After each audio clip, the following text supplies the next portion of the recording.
Hace unos domingos atrás nosotros iniciamos una serie de sermones sobre la suficiencia de las Escrituras y hasta ahora hemos establecido el hecho de que si la Biblia es realmente lo que afirma ser la palabra inspirada de Dios, esta debe ser suficiente para la guía y dirección de nuestra vida en este mundo. Como bien señala nuestra confesión de fe, todo el consejo de Dios tocante a todas las cosas necesarias para su propia gloria, la salvación del hombre, la fe y la vida, está expresamente expuesto o necesariamente contenido en la Santa Escritura, a la cual nada ha de añadirse, ni por nueva revelación del Espíritu, ni por las tradiciones de los hombres. Y aquí los autores de la confesión se hacen eco de las palabras de Pablo en Colosenses capítulo 2, versículo 8, un texto que consideramos brevemente hace unos domingos atrás. Colosenses capítulo 2, versículo 8. Dice el apóstol Pablo: mirad que nadie os engañe por medio de filosofías y huecas sutilezas, según las tradiciones de los hombres, según los rudimentos del mundo y no según Cristo, porque en él habita corporalmente toda la plenitud de la deidad, y vosotros estáis completos en él. No olvidemos, hermanos, el trasfondo de esta advertencia del apóstol Pablo. Este estaba sumamente preocupado por el peligro que amenazaba a los hermanos de la iglesia de Colosas.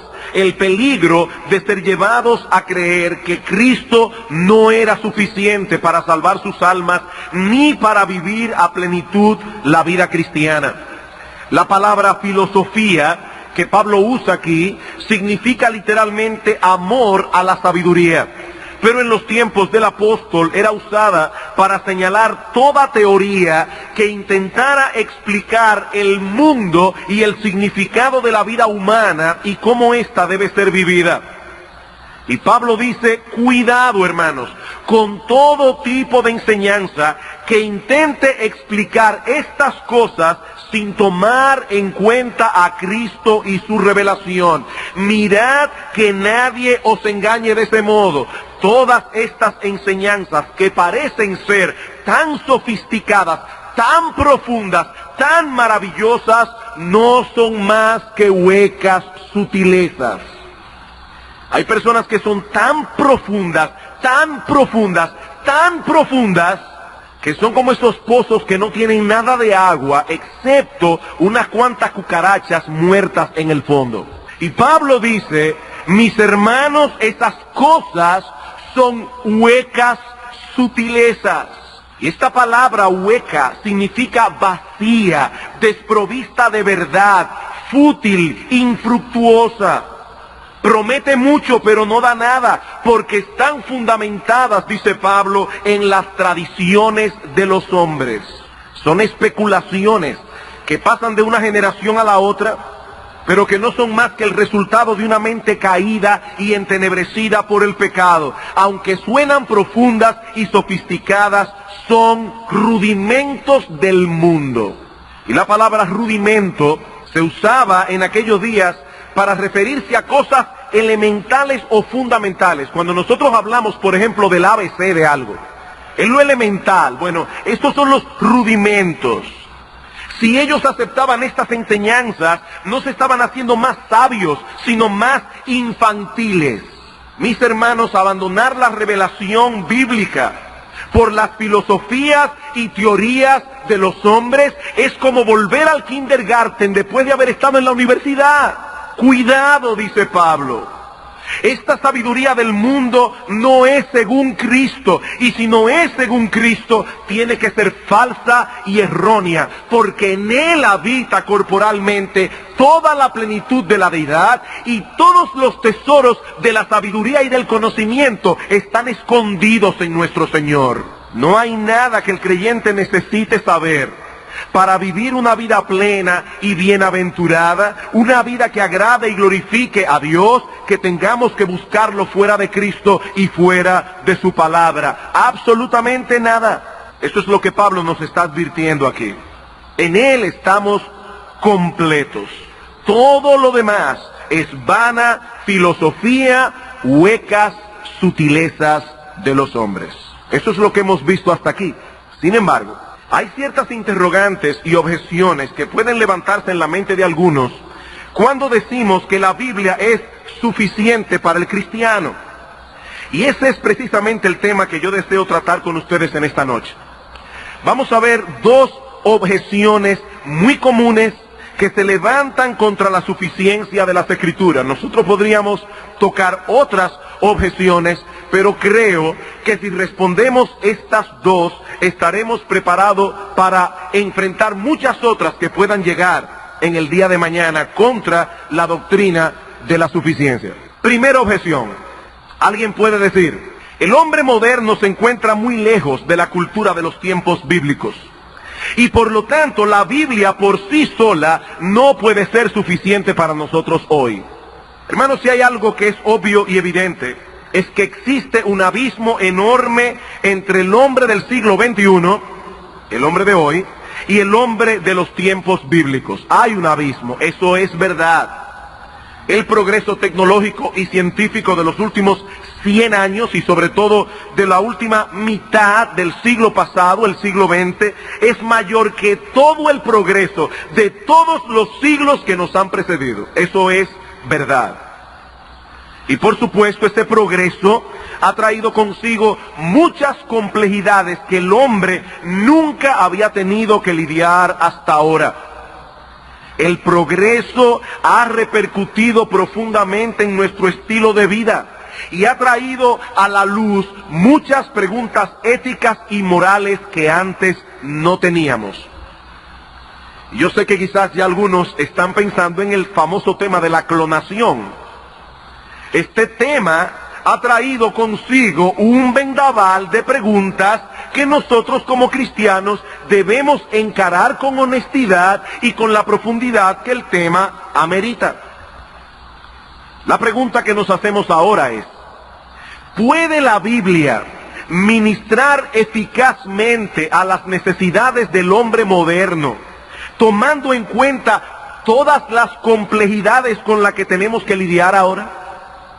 ¿No sería muy simplista pensar que la palabra de Dios por sí sola es suficiente para tratar con asuntos tan complejos? Asuntos que el hombre de los tiempos bíblicos ni siquiera soñó enfrentar. Algunos se amedrentan cuando ven las cosas bajo esta perspectiva. Se atemorizan y se sienten al menos. Pero lo cierto es, hermanos, que no tenemos razones para temer. Las necesidades espirituales del hombre siguen siendo las mismas, Dios sigue siendo el mismo, y la revelación bíblica sigue siendo la verdad inmutable de Dios. Si nosotros partimos de esta premisa, no hay razón para tener temor. Hermanos, no importa cuánto haya progresado el hombre en términos de la ciencia, de la tecnología, el alma humana no ha cambiado un ápice. El mismo proceso interno que llevaba al hombre del pasado, al hombre de los tiempos bíblicos, a la ansiedad, al temor, la depresión, la angustia, la ira, la ansiedad, sigue siendo el mismo proceso hoy. Antes era el temor a la peste bubónica, antes era el temor a los fantasmas, antes era el temor a muchas cosas, hoy es el temor del SIDA, el temor de un ataque terrorista, el temor de que un virus infecte el disco duro de mi computadora. Pero hermanos, el proceso a través del cual el hombre se llena de temor, de angustia, de ansiedad, se deprime, se amarga, se aira, es exactamente el mismo. Si la Biblia es la revelación de Dios al hombre, debemos presuponer que Dios nos dio un libro que es relevante para todas las épocas. Hermanos, pensemos en un momento en el uso que tanto Cristo como los apóstoles le dieron al Antiguo Testamento. Y eso es interesante porque en los tiempos del Señor y de los apóstoles no dejan de ser diferentes de los tiempos del Antiguo Testamento en ciertos aspectos. Es cierto que los cambios sufridos en el mundo desde la época apostólica hasta hoy son inmensamente mayores que los que sufrió el mundo desde la época de Moisés, por ejemplo, hasta la época del Señor Jesucristo. Pero aún así, no perdamos de vista, hermanos, que hay unos 1500 años de diferencia entre Moisés y el Señor. 1500 años de diferencia. Los cambios que fueron introducidos en el pensamiento humano con la aparición de los filósofos griegos del siglo VI antes de Cristo fueron comparativamente inmensos. Y su influencia en el hombre al que los apóstoles ministraron a través de toda Asia y Europa fue inmensa también. Sin embargo, vemos en el Nuevo Testamento que la base de la predicación de Cristo y de los apóstoles no era otra que el Antiguo Testamento. La Escritura era suficiente para ellos, lo fue para Cristo, lo fue para los apóstoles. Y fue refiriéndose mayormente a los escritos del Antiguo Testamento que el apóstol Pablo dice a Timoteo, en 2 Timoteo capítulo 3, versículo 16, toda la Escritura es inspirada por Dios y útil para enseñar, para redarguir, para corregir, para instruir en justicia, a fin de que el hombre de Dios sea perfecto, maduro, enteramente preparado para toda buena obra. Timoteo no tenía que hacer uso de Platón, ni de Aristóteles, ni de Sócrates para realizar efectivamente su labor pastoral. Él tenía la Biblia en sus manos y aunque era solo el Antiguo Testamento, eso era suficiente. Sin importar cuánto hubiese cambiado el pensamiento humano y cuánto se hubiese complicado la vida en los siglos anteriores. Mis hermanos, no nos atemoricemos por las complejidades de nuestro siglo. La Biblia sigue siendo suficiente para nosotros hoy, como lo fue el Antiguo Testamento para los hombres del Nuevo. No necesitamos nada más para tratar con las necesidades y problemas del alma. Las necesidades espirituales del hombre siguen siendo las mismas, Dios sigue siendo el mismo y la revelación bíblica sigue siendo la verdad inmutable de Dios. Y nosotros podemos decir, como el Señor Jesucristo, el cielo y la tierra pasarán, su palabra nunca pasará, nunca pasará. Segunda objeción, y aquí voy a detenerme un poco más. Algunos dicen, la Biblia no puede ser suficiente si no es exhaustiva. Si hay ciertas cosas importantes de la vida humana que la Biblia no toca. Voy a repetir la objeción para luego explicarla. La Biblia no puede ser suficiente, dicen algunos, porque no es exhaustiva. Hay temas importantes de la vida humana que la Biblia no toca. Antes de pasar a responder esta objeción, permítanme tomar unos breves minutos para explicarla. Esta objeción parte de una premisa, y es que para que un libro sea tomado como una autoridad en su campo, debe ser exhaustivo. Debe abordar directamente todos los detalles del asunto en cuestión. Por ejemplo, un libro de física no podría ser tomado como una autoridad en su campo si pasa por alto muchas de las leyes de la física. Lo mismo podríamos decir de un texto de biología que ni siquiera menciona el cuerpo humano. Libros así serían rechazados de inmediato, o al menos no serían tomados como una autoridad en sus ramas respectivas. El argumento entonces es que para tomar un libro como autoridad en su campo tiene que ser exhaustivo. Y ahora nos preguntamos, hermanos, ¿cumple la Biblia ese requisito?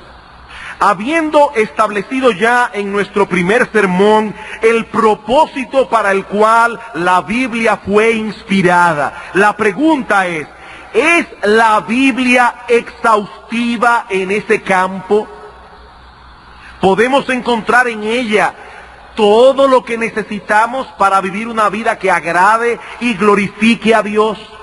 Todo lo que necesitamos para el cuidado de nuestras almas, todo lo que necesitamos para saber cómo conducirnos en este mundo como esposos, como esposas, como padres, como hijos, como miembros de una iglesia, como miembros de la sociedad. ¿Es la Biblia suficiente? Algunas personas dicen francamente que no, y que es muy simplista pretender tratar con las complejidades del alma y con la conducta humana únicamente con la Biblia. La Biblia no habla, por ejemplo, del uso de la cocaína. La Biblia no habla del cine. La Biblia no habla del internet, ni de muchísimas otras cosas que el hombre moderno maneja cotidianamente. Y eso es verdad. De hecho, si la palabra de Dios hubiese intentado cubrir explícitamente todos los detalles de doctrina y conducta que hubiese podido cubrir, mis hermanos, sería un libro tan voluminoso que no lo podríamos leer ni en 1000 años. Juan el apóstol dice que si se escribieran una por una las cosas que hizo el Señor, pienso, dice él, que ni aún en el mundo cabrían los libros que se habrían de escribir. Solamente si nos propusiéramos escribir una por una todas las cosas que hizo el Señor, hermanos, es imposible cubrir todos los detalles respecto a todas las cosas. Ahora, yo me pregunto, ¿existe algún libro en cualquier otra cosa? Física, matemática, biología. ¿Existe algún libro que sea exhaustivo en el sentido en que estamos usando esta palabra aquí? Si lo que se requiere de un libro para ser una autoridad en su campo es que sea exhaustivo en esa forma, entonces ninguno sería autoritativo. Porque no existe, mis hermanos, un solo libro en todo el mundo que llene esa medida. Uno solo en cualquier campo. Sea computadora, sea medicina, sea biología, sea física, matemática, no existe ningún libro en el mundo que cubra todos los detalles. Cuando nos acercamos al estudio de la palabra de Dios, buscando respuesta para alguna situación en particular, no siempre encontraremos todas las cosas desarrolladas en sus más ínfimos detalles. La pregunta es, ¿cómo podemos entonces encontrar en la Biblia la respuesta que necesitamos en un momento dado? Buscando una de 4 cosas en referencia al asunto que nos inquieta. Buscando una de 4 cosas en referencia al asunto que nos inquieta. O un mandamiento, o una prohibición, o un principio general, o un ejemplo a seguir que nos sirva de referencia. Veamos brevemente cada una de estas cosas. En primer lugar, debemos buscar en la Escritura a ver si hay algún mandamiento específico positivo respecto al asunto en cuestión. Hay algunas cosas que la palabra de Dios nos ordena hacer en una forma clara y precisa. Amad a vuestros enemigos, bendecid a los que os maldicen, haced bien a los que os aborrecen y orad por los que os ultrajan y os persiguen. Mis hermanos, estas no son meras sugerencias, son órdenes que vienen directamente de Dios a través de sus autores inspirados. Para saber cómo debemos reaccionar en medio de un conflicto donde alguien francamente se ha tornado en contra nuestra, no tenemos que confiar en los sentimientos de nuestro corazón. Cada vez que yo oigo a una gente decir, el Señor puso en mi corazón, yo me pongo a temblar. Me pongo a temblar, porque si hay una cosa engañosa, es el corazón. ¿Y quién ha dicho que nosotros tenemos que ver qué fue lo que el Señor puso en nuestro corazón? La Biblia, la palabra de Dios. Es allí donde tenemos que buscar la respuesta. ¿Qué dice Dios? ¿Qué dice Dios? Hay un problema con una persona que se ha volcado contra mí, ha determinado hacerme mal. Mira, mi hermano, en la mayoría de los casos no hay ni siquiera que buscar consejo pastoral. Ama a tu enemigo. Hazle bien al que te aborrece. Ora por el que te ultraja y te persigue. No hay que saber griego para interpretar el texto. No hay que ser un teólogo. Eso está muy claro en la Escritura. ¿Qué debemos hacer? amar a nuestros enemigos, bendecir a los que nos maldicen, hacerle bien a los que nos aborrecen y orar por los que nos ultrajan y nos persiguen. La palabra de Dios nos dice claramente lo que debemos hacer en esta situación particular. Pero esos mandamientos de Dios no siempre son positivos. Así como se nos ordena hacer ciertas cosas en la Escritura, así también se prohíben otras. Y muchas personas nos dicen en el día de hoy que nosotros debemos evitar al máximo las prohibiciones, que debemos limitarnos casi exclusivamente a las cosas positivas. No enfatices tanto lo que no se debe hacer. Si tú le enseñas a la gente positivamente lo que deben hacer, lo otro será lógicamente deducido. Mis hermanos, esa no fue la forma como Dios trató con nosotros. Esa no es la forma como Dios trata con nosotros. De los 10 mandamientos del Decálogo, 8 son negativos y 2 son positivos. En 1 Corintios capítulo 13 aparecen 15 elementos o características del amor. 7 son positivos, 8 son negativos. Hay cosas que el amor hace, hay cosas que el amor deja de hacer, se priva de hacer. Así que no debemos tenerle temor a las prohibiciones, porque Dios hizo uso de ellas en su palabra. No paguéis a nadie mal por mal. No os venguéis vosotros mismos. No seáis vencidos de lo malo. Romanos capítulo 12, versículos 17, 19, 21. Y una vez más, hermanos, repito, no hay que saber griego para interpretar eso. No dejes que el pecado de otro te lleve a pecar a ti. Te hizo mal, tu deber es hacerle bien y dejar el caso en las manos de Dios. Deja la venganza en sus manos. Él pagará. La venganza es del Señor. Cuando yo intento vengarme, me estoy robando algo que no me corresponde. Eso es un robo, hermanos. Porque la venganza es del Señor. Él es el dueño de la venganza. Me hizo mal. Bueno, ya tú sabes qué es lo que debes hacer, ya tú sabes qué es lo que no debes hacer. Y repito, mis hermanos, en la mayoría de los casos no hay ni que buscar consejo pastoral. Eso está claro en la Escritura, clarísimo en la Escritura, claro como la luz del día. Pero la Biblia no se limita a mandamientos para darnos a conocer la voluntad de Dios. En la Escritura encontramos también principios generales, de los cuales se pueden deducir enseñanzas que cubren un sinnúmero de aspectos de la vida humana. Por ejemplo, en Levítico capítulo 19, versículo 13, se prohíbe retener el salario de un jornalero. Y en Deuteronomio capítulo 25, versículo 4, se prohíbe poner bozal al buey que trilla. 2 mandamientos muy específicos que tratan con situaciones bien específicas. Sin embargo, ambos mandamientos tomados juntos contienen un principio mucho más amplio. ¿Cuál es el principio? Que el que trabaja debe recibir el fruto de su trabajo. Es por esa razón que muchos siglos después, el apóstol Pablo no tuvo reparos en hacer uso de esta ley que habla de los bueyes para soportar su argumento de que el predicador del evangelio debe ser debidamente remunerado. El apóstol Pablo vio un principio más general envuelto en este mandamiento tan específico. Vamos a 1 Corintios por un momento, capítulo 9. 1 Corintios, capítulo 9, versículos 6 al 10. Dice Pablo, ¿o solo yo y Bernabé no tenemos derecho de no trabajar? ¿Quién fue jamás soldado a sus propias expensas? ¿Quién planta viña y no come de su fruto? ¿O quién apacienta el rebaño y no toma de la leche del rebaño? Y ahora se pregunta Pablo, ¿digo esto solo como hombre? ¿No dice esto también la ley?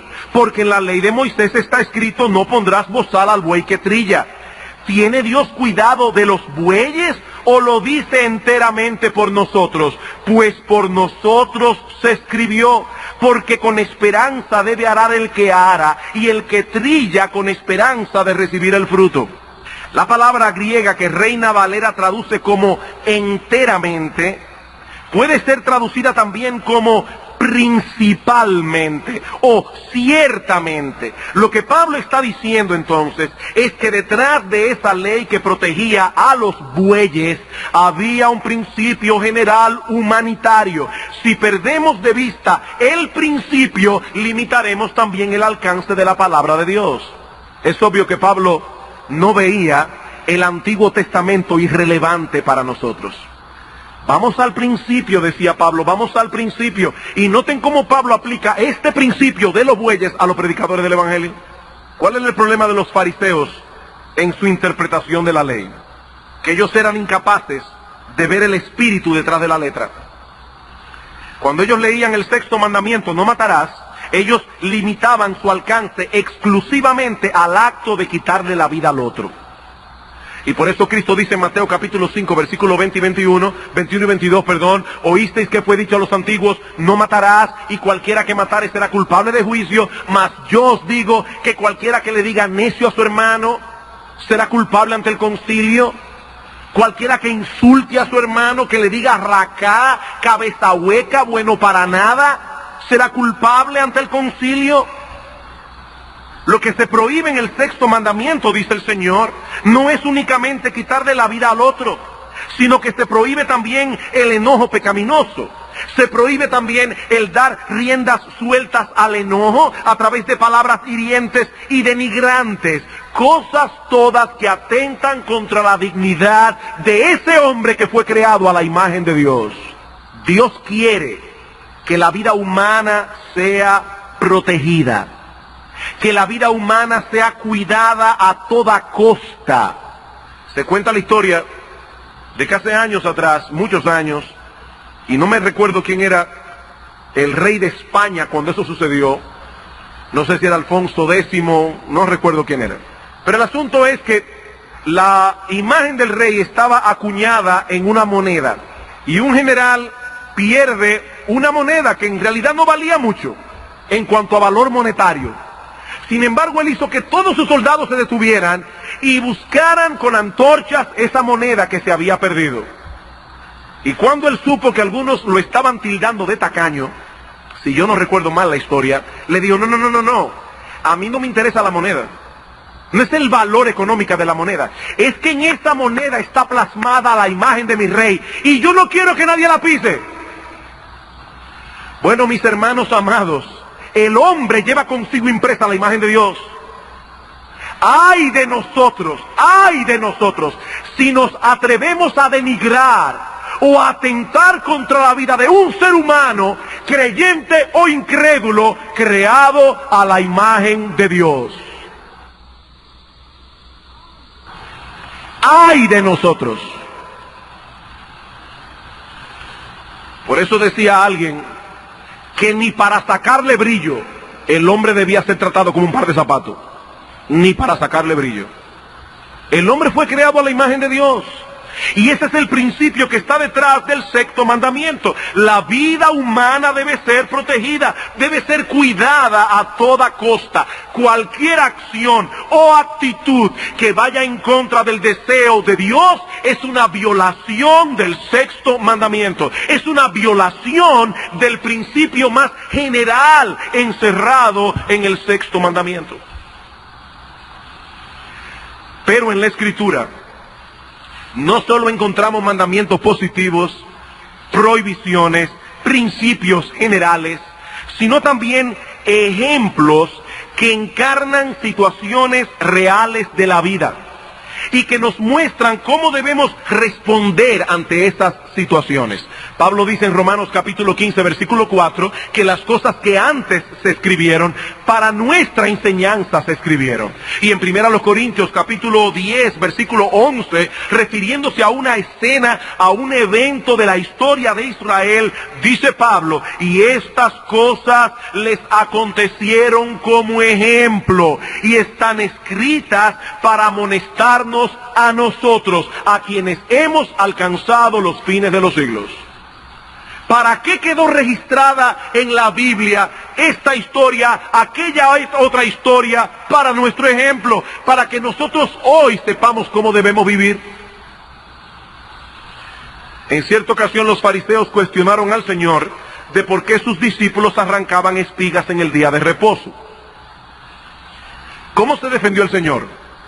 Buscando algún texto del Antiguo Testamento, alguna ley que dijera que era correcto arrancar espigas en el día de reposo. No. El Señor fue a la historia del Antiguo Testamento y de allí extrajo una enseñanza pertinente, relevante para esa situación particular. Nunca habéis leído, les dice Cristo. Yo imagino cada vez que el Señor le decía a los fariseos, ¿y ustedes nunca leyeron eso? Estos fariseos y escribas que se jactaban de conocer la palabra de Dios al dedillo.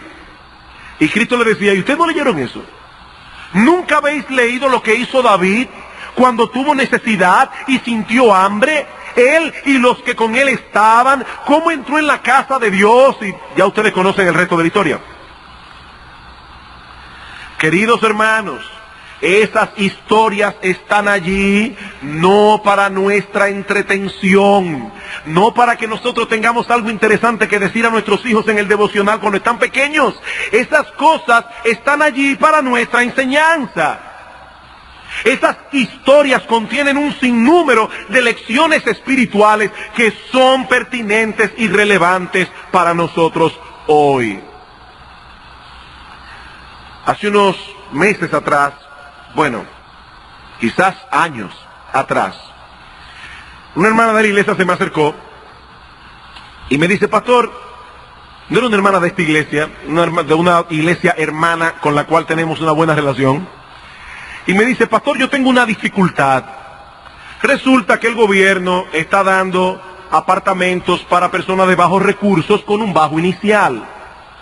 Y esta hermana es una hermana bien pobre, muy pobre. La pregunta de ella era la siguiente. Yo conozco a una persona del gobierno que puede ayudarme, diligenciarme el asunto del apartamento, cosa que a ella le tocaba por su condición económica. Yo estoy orando por eso. La pregunta ¿es correcto o es falta de fe que yo hable con esta persona que es mi amigo para que me ayude con esto? Porque a veces, tristemente, esos apartamentos que están destinados para personas de bajos recursos caen en otras manos. ¿Es correcto? ¿Cuál es la respuesta, hermanos? ¿Debo yo decirle a esta hermana, ora para ver si tienes un sueño esta noche y Dios te habla y te dice, no, eso no es necesario? A mí se me ocurrió en este momento pensar en la historia de José. José era un hombre de fe. Era un hombre de fe piadoso. Cuando le interpretó correctamente el sueño al copero, le dijo, cuando te restauren en tu puesto, acuérdate de mí. Acuérdate de mí. José usó o quiso usar la influencia de este individuo en una manera correcta, en algo que era justo. Esto es importante, en algo que era justo. Él no estaba pidiendo nada que no fuera conforme a la justicia. Acuérdate de mí. Y más adelante fue precisamente a ese copero que el Señor usó para acordarse de José. En el momento se olvidó, pero después se recordó. Hermanos, esta historia bíblica fue pertinente en ese momento para resolver el dilema que esta hermana tenía. Quizás ese ejemplo no se puede aplicar en cualquier situación, porque ahora nos vamos a volver locos a todos los amigos del gobierno que tenemos. No se aplica necesariamente. Yo lo apliqué en ese momento a una situación particular, con ciertos elementos particulares. Ahora, el punto lo traigo aquí simplemente para enfatizar el hecho de que hay ejemplos en la palabra de Dios que nos enseñan a nosotros cómo podemos vivir hoy. Así que algunas cosas son reveladas en la Escritura explícitamente a través de mandamientos positivos, a través de mandamientos negativos. Otras, en cambio, son deducidas de principios generales o de los ejemplos bíblicos. Y de ese modo, la palabra de Dios cumple a plenitud el propósito para la cual fue inspirada. Si perdemos esto de vista, no podremos hacer un uso efectivo del contenido de la palabra de Dios. Bien, hermanos, he aquí las dos objeciones más comunes que se levantan en contra de la suficiencia de las Escrituras y los dos argumentos que podemos usar para refutarlos. En primer lugar, la Biblia es relevante para el hombre moderno y seguirá siendo relevante para nosotros, no importa qué tan compleja se vuelva nuestra circunstancia en los años venideros. Las necesidades espirituales del hombre siguen siendo las mismas, Dios sigue siendo el mismo y la verdad inmutable o la revelación bíblica sigue siendo la verdad inmutable de Dios. El cielo y la tierra pasarán, dice el Señor, mis palabras nunca pasarán. Y en segundo lugar, dijimos que la Escritura es completa y suficiente para tratar con los problemas del hombre, aun cuando no trate en detalle o de manera explícita todo lo concerniente al hombre y sus problemas. Eso es básicamente lo que hemos visto hoy. Ahora, para concluir, quisiera traer brevemente dos aplicaciones prácticas. Dos aplicaciones prácticas. En primer lugar, hermanos, y es quizás la aplicación más obvia de este estudio, debemos conocer el contenido de la palabra de Dios. Es obvio. Debemos conocer el contenido de la palabra de Dios. Queridos hermanos, si vamos a hacer un uso eficaz de la palabra de Dios, no basta con una lectura superficial y ligera del texto sagrado. Yo me temo que algunas personas usan la Biblia como los católicos usan el rosario. Ellos rezan sus 10 Ave Marías, rezan su Padre Nuestro en cada día Ave María, hicieron el ritual, Dios tiene que bendecirlo en ese día. La Biblia no funciona así. Pero ya yo hice mi devocional, ya yo leí la porción que me tocó hoy. Sí, pero eso no es el punto. El punto no es que mis ojos se paseen por las letras de la Biblia. Ese no es el punto. Hermanos, como vimos hoy, no todo ha sido declarado explícitamente en las Escrituras. Si vamos a sacar provecho de ella, si vamos a encontrar respuesta en sus páginas, hay tres cosas que nosotros debemos hacer. Tres cosas para conocer la Biblia. En primer lugar, orar. Orar. Necesitamos venir humildemente delante de Dios, reconociendo nuestras limitaciones y pidiéndole a Él que ilumine nuestro entendimiento. Dice el salmista en el Salmo 119, versículo 18, abre mis ojos y miraré las maravillas de tu ley. Si Dios no abre nuestros ojos, muchas maravillas quedarán ocultas. Estudiemos la palabra de Dios en oración. En segundo lugar, necesitamos estudiarla con esmero. Con esmero. Y llama mi atención que aún en la época apostólica, cuando había revelación especial de parte de Dios a ciertas personas, los pastores tenían que aplicarse en el estudio de la palabra de Dios. Timoteo, ocúpate en la lectura, la exhortación y la enseñanza. Timoteo, ocúpate en estas cosas. Timoteo, dale mente a lo que digo y el Señor te dará entendimiento en estas cosas. 2 Timoteo capítulo 2, versículo 7. Él tenía que pensar. Él tenía que meditar, él tenía que profundizar. Como alguien dijo, no hay atajo para el estudio. Este toma tiempo, pensamiento, meditación y energía. Tú tienes, mi hermano, un tiempo apartado diariamente en tu agenda para estudiar seriamente la palabra de Dios. Ustedes sabían, mis hermanos, que hubo una época en que muchas personas no tenían un ejemplar de la Biblia en sus manos. Y hoy tenemos Biblias en todas partes, de todos los tamaños, hasta con letras en rojo, como usted la quiera. Comentarios bíblicos que nos explican la palabra de Dios por hombres a quienes Dios les ha dado una capacidad que es superior a la nuestra. ¿Qué uso estamos dando nosotros a todos esos recursos que tenemos a la mano? Mis hermanos, ¿qué tan seriamente nos estamos aplicando en el estudio de la palabra de Dios? ¿Qué tan seriamente? En tercer lugar, necesitamos aplicar principios apropiados de hermenéutica. La ciencia que estudia la interpretación de las Escrituras.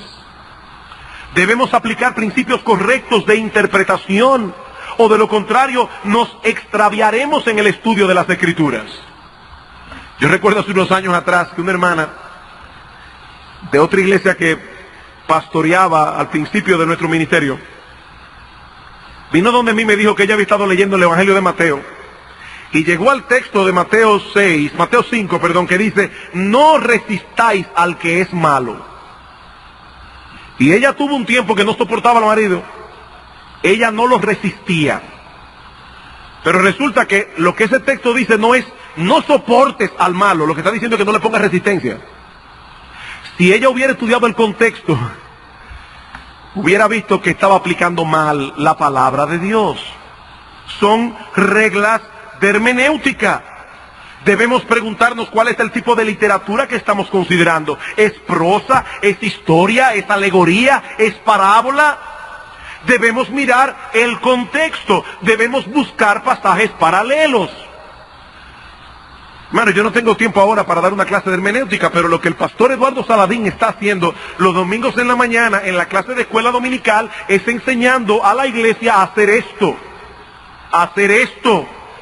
Y sabemos que es un trabajo arduo, pero hermanos, vale la pena. Aquí está la voluntad de Dios para nosotros, completa y suficiente.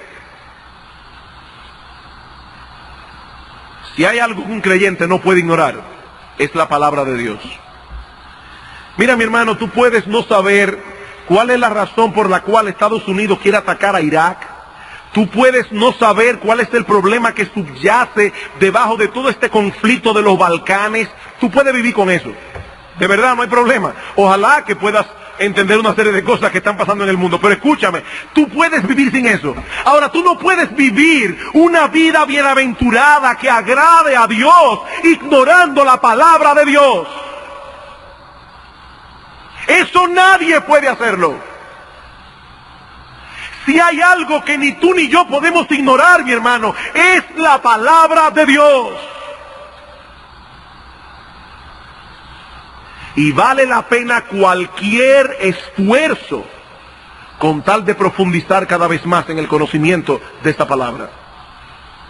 Aquí hay hermanos de la iglesia que saben inglés, que pueden leer en inglés. Óyeme bien, mi hermano, y te lo digo con amor. Dios te va a pedir cuentas a ti por ese talento. Si sabiendo leer en inglés no haces uso de todos esos recursos que Dios ha puesto a nuestra mano en ese idioma. Aún eso tenemos que pensarlo en función del reino de Dios. ¿Por qué tú crees que Dios te permitió a ti poder leer en un idioma que mucha gente no puede leer? Y saben, hermanos, cuántos libros buenos hay en ese idioma que no están traducidos al español. Y yo me pregunto, mi amado hermano, ¿estás usando para la gloria de Dios ese talento y esa capacidad que Dios te dio? Porque si no, tú le vas a dar cuenta a Dios en el día del juicio. Si hay algo, mi hermano amado, que ni tú ni yo podemos ignorar, es la bendita palabra de Dios. Ignora lo que sea, pero no ignores este libro. No ignores este libro. Y en vano es que nosotros demos aquí una serie de estudios sobre la suficiencia de las Escrituras, si eso no te ha movido a ti a estudiar más seriamente la palabra de Dios. ¿Qué uso tiene todo esto? Y hermanos, es como veíamos esta mañana, cuando Dios trae palabra a su pueblo y su pueblo decide ignorarla. ¿Saben lo que hace Dios? Dios les quita la palabra. Dios les quita la palabra. Porque nosotros no podemos tener en poco la voz de Dios. ¡Ay de aquel que tenga en poco la voz de Dios! ¡Ay de aquel! Pero aprendemos también del estudio de hoy. No solamente que debemos aprender, la palabra de Dios, sino que debemos hacer uso de la palabra de Dios. Hermanos, ¿de qué nos sirve saber lo que la Biblia dice si cada vez que nos encontramos en alguna dificultad nos olvidamos de ella? ¿De qué sirve si cada vez que estamos en un aprieto consultamos nuestro depravado corazón? El hombre bienaventurado del Salmo 1, del que se habla en el Salmo 1, no solo conoce la ley de Jehová y medita en ella de día y de noche. Este hombre practica la ley de Dios. ¿Y cómo lo sabemos? Porque lo primero que dice de él es que él no oye el consejo del malo. Él no oye el consejo del malo. Cuando él va a actuar, él escucha la voz de Dios. Y mi hermano amado, el consejo del malo no solo está fuera de nosotros. No. El peor consejo del malo es el que nos da nuestro propio corazón. El que nos da nuestro propio corazón. Me llama la atención que en Jeremías capítulo 17, cuando dice maldito el hombre que confía en el hombre, en ese mismo pasaje que dice en el versículo 9, engañoso es el corazón más que todas las cosas. Maldito el hombre que confía en el hombre, incluye confiar en ti mismo. No confíes en ti mismo. Es maldito el hombre que confía en sí mismo. Es más, en Proverbios 28, si no recuerdo mal el texto, dice que el que confía en su corazón es un necio. Es un necio. No consultes tu corazón porque te va a guiar mal. Es que dice la palabra de Dios. ¿Qué dice la palabra de Dios? Es que yo soy sincero y a mí en ese momento lo que me salió fue no saludar. No, eso no es sinceridad, eso es desobediencia. Porque la Biblia dice, vuestra gentileza sea conocida de todos los hombres. Eso no es sinceridad. Eso es desobediencia. Eso es dejarte llevar por el impulso depravado de tu depravado corazón. ¿Qué dice el Señor Jesucristo en Juan capítulo 13 cuando lava los pies de los discípulos y dice, ustedes saben lo que yo os he hecho? Si yo, que soy el Señor y el Maestro, he lavado vuestros pies, así debéis lavar los pies los unos a los otros. Y dice en el versículo 17, si sabéis estas cosas, bienaventurados seréis si las hiciereis. Sed hacedores de la palabra, dice Santiago, no solamente oidores, engañándoos a vosotros mismos. Queridos hermanos, debemos aprender, debemos acostumbrarnos a pensar bíblicamente. En medio de cualquier situación que se nos presente, debemos habituarnos a pensar qué dice acerca de esto la palabra de Dios. ¿Hay algún mandamiento que obedecer? ¿Hay alguna prohibición que evitar? ¿Algún principio general o ejemplo que yo puedo seguir? Cada vez, mi hermano, eso debe ser automático. Tu esposo te habló mal. ¿Qué dice la Biblia? ¿Qué dice la Biblia? No voy a pensar en nada más. Mi hijo desobedeció. ¿Qué dice la Biblia? Debo tomar una decisión económica. ¿Qué dice la Biblia? Inmediatamente, hermanos, debemos aprender a pensar bíblicamente. Pastor, ese es el problema. Es que a veces yo no encuentro la respuesta en la Escritura porque aún no la manejo tan bien. Tal vez es un nuevo creyente que está comenzando a caminar en los caminos del Señor. O tal vez el problema es muy complejo y este amado hermano no sabe cuál es el principio que debe aplicar en esa situación particular. Entonces, y solo entonces, es el momento para buscar consejo. Pero noten lo que he dicho. Tú no sabes cuál es el principio bíblico. Porque, hermanos, a veces las personas buscan consejos de cosas que ellos saben lo que tienen que hacer. Ellos saben lo que tienen que hacer. Haz lo que la Biblia dice. Ahora, tú no sabes qué debes hacer. Entonces, ahí está el momento de buscar el consejo pastoral, de buscar el consejo de hermanos maduros, en ese momento. Que pueda mostrarnos en la Biblia lo que yo no he podido encontrar. Mi hermano, cuando vayas a buscar consejo, no busques opinadores, busca consejeros. Personas que no te van a dar su opinión, Personas que te van a enseñar en la Biblia cuál es el principio que tú debes seguir. La palabra de Dios. La semana próxima, si el Señor lo permite, vamos a concluir, yo espero, esta serie viendo cómo podemos aplicar esta revelación suficiente en algunas circunstancias particulares de la vida. Que el Señor nos ayude a ir en contra de los deseos de nuestro corazón, a ir en contra del consejo del mundo, para seguir únicamente la voluntad revelada de Dios. Entonces, dice Josué 1:8, harás prosperar tu camino y todo te saldrá bien. Y todo te saldrá bien. Vamos a orar.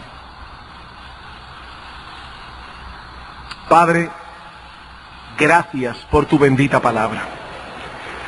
Gracias porque ella es viva, eficaz, más cortante como espada que espada de doble filo, que penetra hasta lo más profundo de nuestro ser interior y discierne nuestros pensamientos y las intenciones del corazón. Gracias porque tu palabra es inspirada. Gracias porque ella es inerrante. Gracias porque ella es suficiente y útil para enseñarnos, para redarguirnos, para corregirnos, para instruirnos en justicia, a fin de que nosotros, hombres de Dios, podamos ser maduros, perfectos, enteramente preparados para toda buena obra. Oh Señor, perdónanos por tener un tesoro tan grande en nuestras manos y muchas veces no hacer el uso debido que debemos hacer de él. Señor, haz de esta iglesia, en todo el sentido de la palabra, o sigue haciendo de esta iglesia, en todo el sentido de la palabra, una iglesia bíblica. Oh Señor, que nosotros seamos hombres y mujeres del libro, que en medio de cualquier situación nosotros digamos a la ley y al testimonio, porque si no hablan conforme a esto es porque no les ha amanecido. Oh Padre, ayúdanos, te lo suplicamos, en el nombre de Cristo. Amén.